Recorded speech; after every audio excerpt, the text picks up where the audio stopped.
What's poppin', pimpin'? So we back in the car again. It's Core Chronicles. You just never know if I'm gonna be in the car or on the bench.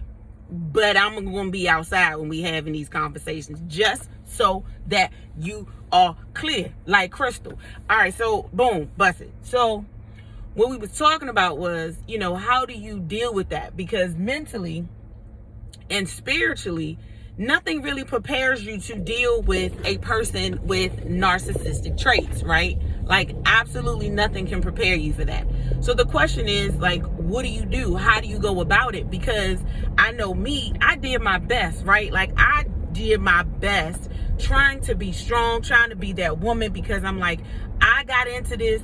I got married, I could have sworn I heard from God. I just knew I heard from God. Therefore, I need to be able to be in this situation, and I need to stay strong. And I can't be shaken. I can't be moved. I can't be none of those things, right? This is what I kept telling myself.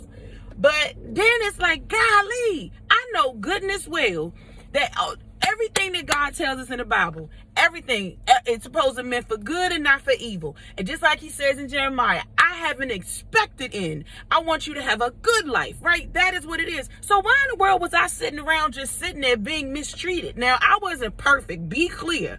There was no perfection in either one of us, right? But what there was conviction. What there was patience and trying to understand. And what there was a strong woman that was standing on the foundation of marriage and the covenant that I created with him and my God. That's what that was. But part of me sometimes feel like it was a waste of time. Not that it was a waste of time, because there's a lesson in everything. I ain't taking no L's for nobody. You feel me? But there's a lesson in everything that you go through and everything that you do. But I was just like, no funny, like, what in the world? Like, how did we get here? I felt like I sat and just dealt with so much. So when you have to deal with stuff like that, and it could be from a spiritual aspect or a non-spiritual aspect, like, do you feel like you got to sit and you got to fight? Because, baby, you can't change nobody but yourself. Do you feel like you gotta, you're able to just sit in it and just be like, okay, well, this is where I'm at. This is what I need to do. Yada yada whoop de whoop. Or do you just be like, you know what? I can't take it. I'm out. Like, what do you do? Huh?